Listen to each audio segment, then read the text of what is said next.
So we're going to be talking about the fall of the Kingdom of Hawaii. Very, very interesting. So if you didn't know, Hawaii was a monarchy before being annexed and then turned into a state by the United States. And they ruled themselves as an independent nation, always had really nice trade relations with the U.S., but slowly over time the U.S. started to assert its influence. It built up naval bases there because it was so strategic of a location. Citizens opened up plantations too. Yep, a lot of white settlers. Yep. By the time Hawaii became a U.S. state, there were way more white people there than actual natives. Yep. And Japanese people. Which is interesting. So, King David Kalakaua was the second to last monarch of Hawaii, and he was forced to cede much of his power to gunpoint by a group called the Honolulu Rifles. And this was a militant group which was made up of mostly white settlers, and he was forced to sign it at gunpoint in what is known today as the Bayonet Constitution. And the Honolulu Rifles were just looking to get more power inside the kingdom and increase their own influence and rights and, well, overall, get white people there the chance to vote. It. And so this treaty was reluctantly signed by the king, so we didn't get shot in the head, and it severely limited the power of the monarchy. And it gave thousands of non-citizens, foreigners, white people, the Japanese, rights to vote, and even in some cases took away that privilege from many workers who could have done so previously. And so this really shifted the balance of power in Hawaii. Towards the white settlers, yeah. Exactly. And, well, this was very controversial. The natives were not happy about this. No. So, upon the death of Mr. David Kalakaua... excuse our Polynesian pronunciation. Yeah. We have the successor and the last queen/monarch of Hawaii, Queen Litikulani.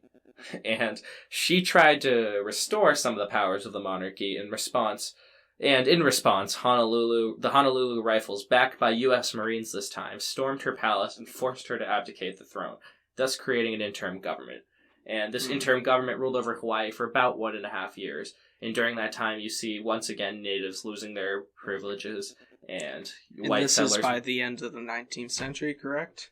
Yep, this is in around 1890s, right before the Spanish-American War. And this interim government, you see a lot more white people moving in and kind of becoming the majority. And again, they can vote. So the natives at this point are outvoted anyways. And at this point, the monarchy is constitutional, but it still exists.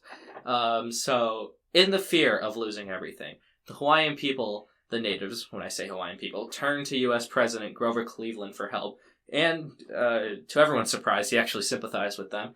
And he removed the treaty set forth by the bill set forth by the Senate calling for the annexation of Hawaii. This was long in the making. A lot of senators in Washington, D.C. were calling to just annex this group of islands without their consent. And he actually removed it. He said, nope, we're not doing that. This is Hawaii. It's a kingdom.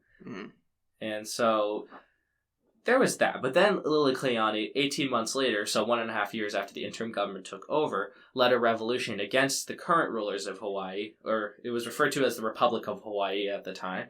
And so she led a revolution against that. And to put it mildly, they were brutally suppressed and put down. And Liliuokalani was jailed and tried for treason. And that was kind of the end of her. And so, after... Tough end. Yeah, and so, despite over 95% of the native population in Hawaii not wanting to become a territory of the United States, pro-imperialism President William McKinley, who led the U.S. through the Spanish-American War, which, again, was in the late 19th century. Like, really, really late. 1898. Yeah, and at the end, during the Spanish-American War, he signed the Newlands Resolution in 1898, and officially annexed the nation, extended U.S. sovereignty over it. Did not become a state, but it became a territory of the U.S. And, well, from there, it was no longer an autonomous nation of the monarchy. It was just U.S. territory. And, us Americans, we hate kings.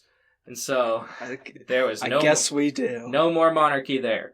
And so, the Hawaiian people didn't have a say in this, obviously. And two-thirds, all that was needed was 2/3 majority in the Senate and the Congress, which McKinley got. Yeah. And with that, Hawaii became a territory. And so, moving forward, Hawaii was officially made into a state in 1959. It became the 50th state and added that last star to our beautiful flag. And with that, it became all 50 states and created the modern United States. And the reason that it became a state is because people kind of sympathized with the role that Hawaii played in World War II against the Japanese. Pearl Harbor, they acted as pretty much a buffer between mainland U.S. and Hawaii. It allowed the U.S. to launch their invasion of the Japanese. Yeah, and push them back all the way to the mainland. So Hawaii played a really big role, and people thought that, well, they should just be considered a state since they did so much for us. Give them more privileges.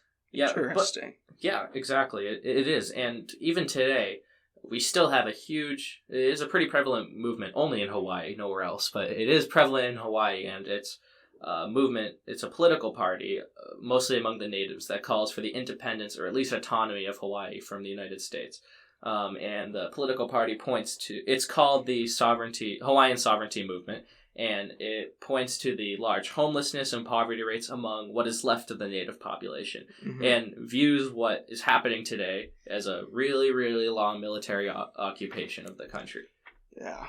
And so it doesn't really seem like it's going to happen because, again, there are way more white people at this point in Hawaii. There's about 1.9 million people in Hawaii. Yeah, it's sad, but native Polynesian culture is definitely and has been on decline. Yes, it has been. Pretty sad, but sure. Yeah, but besides calling for the independence of Hawaii, which is likely not going to happen, sadly, for the Polynesian people who want it. Besides that, they work on other things like supporting and promoting the Polynesian culture and trying to keep the language alive. Adding to that extra Duolingo course. Yeah, I did the first few levels. Yeah, and just doing everything to keep it alive. So it's also like a cultural thing that people join, besides also calling for the independence of the nation. Cultural resurgence, so to speak. Exactly. So, yeah, that's all about what we have about Hawaii. If you are interested in that, please feel free to DM us. Google it online. It's really interesting that you can go into a lot of detail about Hawaii and what it went through, because it's not a very known part even among the American people. It's just kind of a forgotten piece of our history, and we thought we'd shed some light on it. Yes, we did. If you guys enjoyed this video, please leave a like, subscribe, and hit that notification bell.